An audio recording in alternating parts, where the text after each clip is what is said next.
আমি এই মুহূর্তে রয়েছি সাভারের গেন্ডা ফলের বাজারে। আমরা বাজার ঘুরে দেখেছি বিভিন্ন মৌসুমী ফলের দাম কিন্তু যথেষ্ট ঊর্ধ্বমুখী।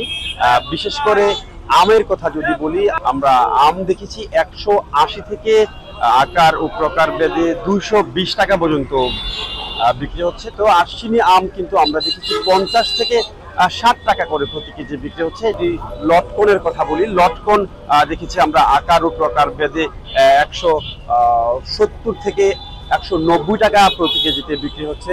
এছাড়া পেয়ারা বিক্রি হচ্ছে প্রতি কেজি পেয়ারা 40 থেকে 50 টাকা করে, এবং আমরা বিক্রি হচ্ছে 40 থেকে 45 টাকা প্রতি কেজিতে। সব ধরনের ফলেরই কিন্তু মোটামুটি আমরা ঊর্ধ্ব গতি দেখেছি।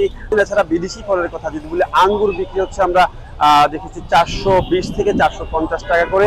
আনারসের কথা যদি বলি, আনারসের দাম কিছুটা কম দেখেছি। মোটামুটি মিডিয়াম সাইজের আনারস দেখেছি আমরা 40 থেকে 45 টাকায় বিক্রি হচ্ছে।